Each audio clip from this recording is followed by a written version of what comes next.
materi siang ini akan saya isi dengan kitab Abu Abdul Farad karangan Sayyid Muhammad bin Alawi Al-Maliki sebagai referensi atau sebagai pegangan tradisi NU Nahdlatul Ulama, di mana di antara tradisi yang sering dilakukan itu melafadzkan kalimat-kalimat thayyibah yang kebetulan dipakai tahlil 1 sampai 7 hari atau 40 hari atau 100 hari. Ini penting saya sampaikan supaya bahwa kalimat itu tetap kalimat thayyibah. Kalimat thayyibah itu la ilaha illallah Muhammadur Rasulullah, di mana keramat kalimat ini adalah orang yang kafir 70 tahun gara-gara melafadzkan kalimat ini menjadi berhak masuk surga. Di Quran dijelaskan qulil ladzina kafaru iyantahu yufar lahum ma qad salaf. Jadi kalau orang kafir mau mengakhiri kafirnya dengan melafadzkan kalimat thayyibah, maka kesalahan masa lalu itu akan dihapuskan. Jadi kalimat ini benar-benar sakti, di mana orang yang kafir 70 tahun saja bisa menjadi muslim, bisa menjadi mukmin dan langsung berhak menjadi ahli surga. Kemudian kalimat ini kebetulan nasibnya itu ketika dipakai tahlilan, dipakai ziarah kubur itu terus menjadi tersangkal. Ini yang PR. Seakan-akan sudah ada kalimat thayyibah lagi, hanya kebetulan dipakai di kuburan, dipakai mitung dinani mayit, 7 harinya mayit dan sebagainya. Maka saya sebagai pemerhati itu, saya pastikan bahwa kalimat itu tetap kalimat thayyibah, dan dia tetap kalimat thayyibah, entah dibaca di masjid, entah dibaca di kuburan, entah dibaca pas 7 hari dan 40 hari dan seterusnya. Karena status kalimat ini kalimat yang luar biasa. Sehingga Ibnul Qayyim dalam Muqaddimah kitab Zadul Ma'ad, ini supaya teman-teman ngelafadzkan kalimat ini lebih lebih masuk. Di situ dijelaskan bahwa surga yang semewah itu dengan fasilitas semegah itu, selek itu, super mewah, itu diperuntukkan bagi yang mau mengakui la ilaha illallah. Jadi surga dibikin segala kemewahannya, dengan segala kemewahannya. Yang katanya bapak-bapak per satu bapak dapat bidadari 70 atau 100 sesuai khayal mereka. Itu sesuai keinginan mereka, itu bagi yang melafadzkan la ilaha illallah. Neraka yang dibikin se-ekstrim itu, yang dalam sebuah riwayat diterangkan kalau batu dijatuhkan ke neraka itu sampai bawah menuju 70 tahun. Kita nggak bisa bayangkan itu kalau betapa dalamnya neraka itu, karena batu dijatuhkan itu untuk sampai ke ujungnya sana, ke cekungan paling dalam itu nunggu 70 tahun. Itu diperuntukkan bagi yang menolak la ilaha illallah. Jadi kalimat ini benar-benar kalimat yang menjadikan surga dibikin bagi yang melafadzkan dan neraka dibikin bagi yang menolak. Betapa dahsyatnya kalimat la ilaha illallah. Jadi kalimat ini tidak mungkin menjadi kalimat yang biasa-biasa saja. Lalu para kiai-kiai, para wali songo dulu, supaya kalimat ini familiar, dilatih, diulang-ulang. Nah, pengulangan-pengulangan ini butuh momentum. Nah, momentum paling orang ingat mati itu ya ketika ada orang mati, mitung dinari mayit, 40 hari mayit. Ini momentum orang mudah diajak la ilaha illallah, diajak wiridan. Gitu. Sehingga saya pastikan bahwa kultur-kultur ini harus kita bela secara ilmiah, baik ilmiah referensi maupun ilmiah secara sosiologi. Saya ulang lagi, kalimat la ilaha illallah ini kalimat yang begitu sakti, yaitu tadi sampai surga dibikin sebegitu mewah itu untuk yang menerima kalimat la ilaha illallah. Neraka dibikin sebegitu ekstrim, begitu mengerikan itu bagi yang menolak la ilaha illallah. Jika dalam sebuah riwayat diterangkan bahwa la ilaha illallah itu al-mizan, ukuran kamu jadi hamba Allah itu ya sejauh mana Anda mengakui la ilaha illallah dan menolaknya. Sehingga saking spesialnya la ilaha illallah itu, suatu saat ini di kitabnya Sayyid Muhammad halaman 102. Wa fihi aidan an Abdillah bin Amrin anin Nabi sallallahu alaihi wasallam anna Musa alaihi salam qala ya Rabbi alimni syai'an azkurka wa ad'uka bi. Ya Allah, ini Nabi Musa itu kan spesial ya karena beliau kalimullah, beliau orang yang dekat sama Allah.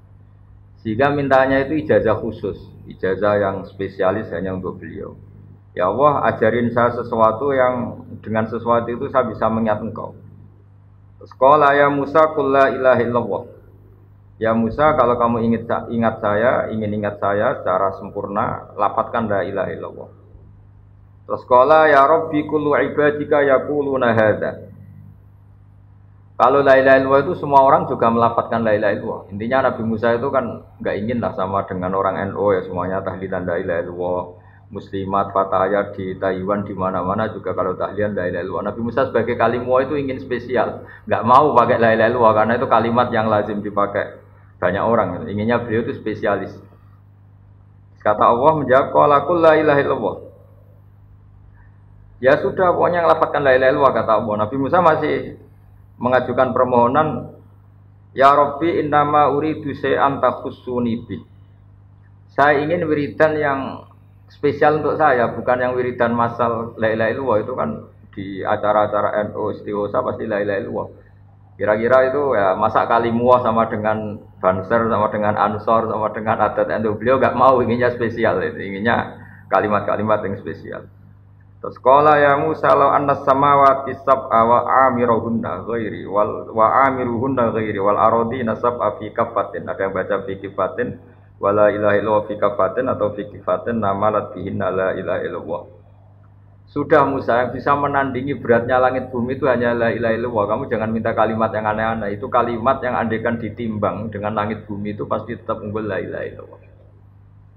Nah ini penting saya utarakan supaya teman-teman yang sering tahlilan, sering membaca la ilaha illallah itu berpikir ulang atau semangatnya ditambah karena kalimat ini pula yang menjadikan langit bumi diciptakan.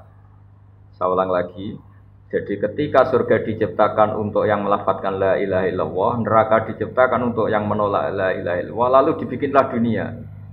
Dunia ini dibikin untuk pelatihan la ilaha illallah.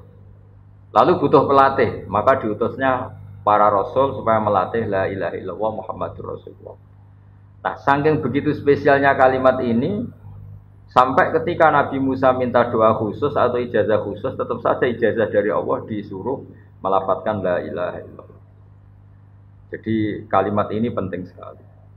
Lalu kalau kita tidak ngaji seperti ini, itu nanti teman-teman tuh hanya misalnya yang mimpin kiai siapa, terus waduh lama itu kalau tahlilan itu. Kalau yang mimpin kiai siapa, wah itu tahlilannya begini. Jadi menyoal lama tidaknya tahlilan itu sejauh mana kita memahami la ilaha illallah. Kalau kita memahami la ilaha illallah adalah kalimat spesial, maka kita menghormati pada orang mukmin yang lain juga gampang. Karena orang-orang mukmin yang kita kira orang biasa atau bahkan orang rendahan, kita tidak bisa menganggap itu orang rendahan karena dia adalah orang yang min ahli la ilaha illallah. Jadi orang menghormati mukmin yang lain itu bergantung cara pandang. Ketika kita cara pandang la ilaha illallah itu spesial, maka pelafadznya siapapun itu akan spesial di mata kita karena dia min ahli la ilaha illallah. Tapi kalau kita menganggap la ilaha illallah itu biasa saja, maka kita akan menganggap yang melafadzkan itu biasa saja.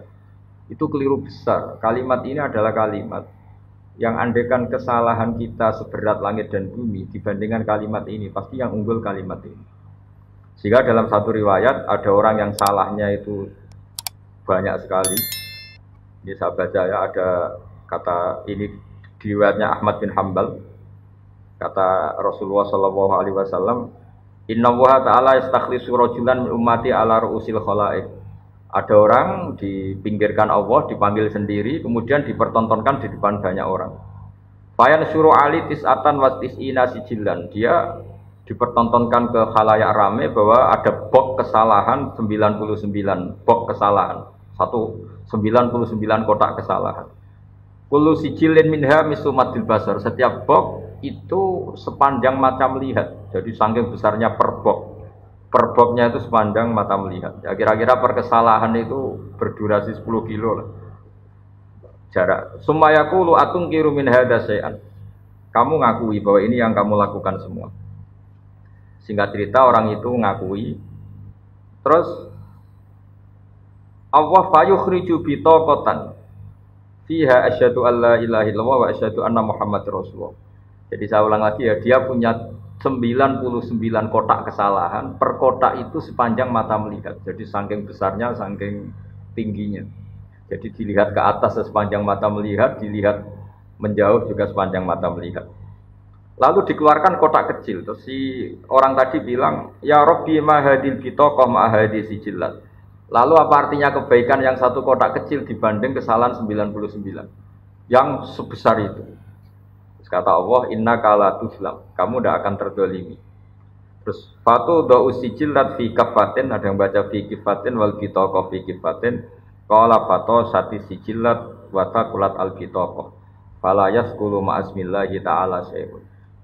Jadi ketika 99 box tadi ditimbang dengan satu kotak kecil yang berisi la ilaha illallah Muhammadur Rasulullah, itu menang kotak kecil yang berisi la ilaha illallah Muhammadur Rasulullah.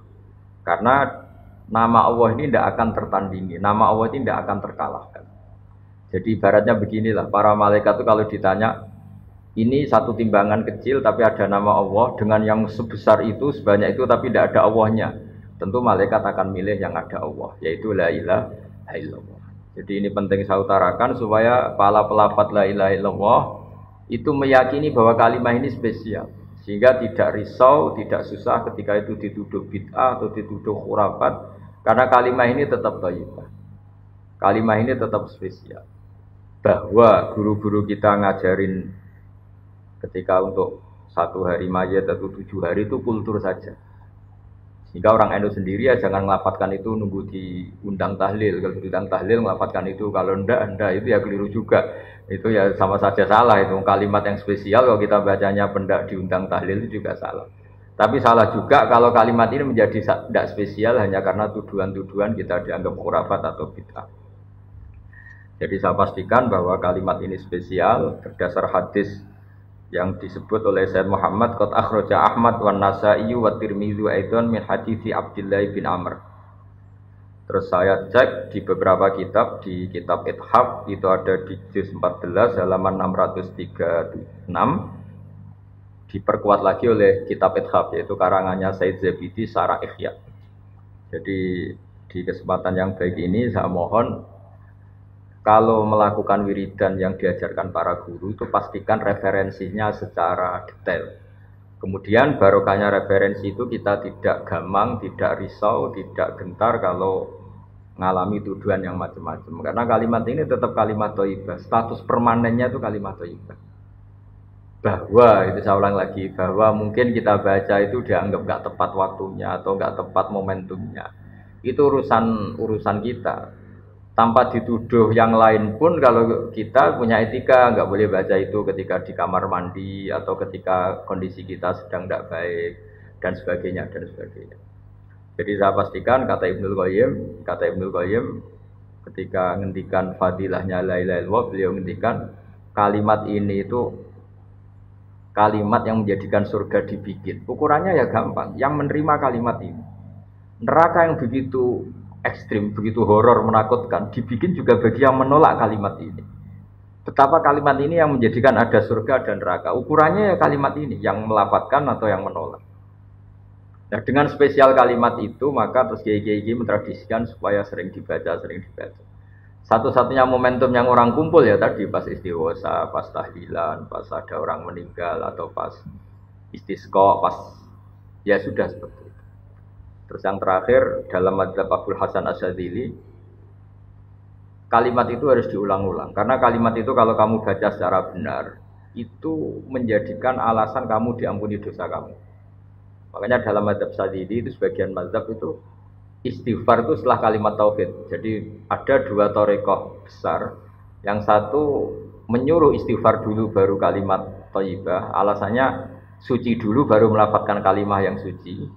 Tapi kalau dalam madzhab Abul Hasan Asyadzili tidak. Kalimat ini itu sudah otomatis istighfar. Buktinya orang kafir yang 70 tahun kafir sekali melafazkan la ilaha illallah itu langsung diampuni dosanya. Tanpa syarat harus istighfar. Karena di Quran itu hanya kulil ladzina kafaru iyantahu yufar lahum ma qad salaf. Jadi kalau orang kafir 70 tahun kok melafazkan la ilaha illallah itu otomatis masa lalunya diampuni. Berarti kalimat ini itu sudah otomatis fungsinya itu mengampuni dosa. Nah, makanya dalam pikiran Thariqah Syadziliyah itu Fa'lam annahu la ilaha illallah wastaghfir li dzambika. Kamu harus yakin la ilaha illallah. Kemudian atas nama kalimat itu kamu baru berhak istighfar. Ya masuk akal juga karena kalau misalnya orang kafir belum pernah melafalkan la ilaha illallah kemudian dia istighfar, istighfar itu tidak ada gunanya. Jadi istighfar mulai ada gunanya kalau setelah kalimat tauhid. Kalau tanpa kalimat tauhid istighfar tidak ada gunanya. Maka dalam sebagian mazhab Syadzili disebut kalimat ini pastikan dulu baru istighfar. Karena kalimat ini sudah otomatis mengandung istighfar. Tapi ada juga yang cara berpikir kalimat ini kalimat suci. Maka butuh mukaddimah. Mukaddimahnya apa? Sebelum melafadzkan kalimat itu istighfar dulu. Ya saya pikir itu nggak perlu diperdebatkan karena itu masalah zauq, masalah rasa, masalah sanad, juga masalah ijazah. Ya monggo mawon kalau mau wiridan la ilaha illallah dulu atau istighfar dulu. Yang penting saya pastikan kesakralan kalimat ini tidak bisa gugur oleh tuduhan apapun, oleh pikiran apapun. Karena kalimat ini status permanennya itu al-baqiyatus sholihat, kalimat yang abadi, kalimat yang selalu layak, as-sholihat itu selalu layak dibaca di dunia maupun di akhirat. Halo guys, jangan lupa like, subscribe, and share. Oke guys.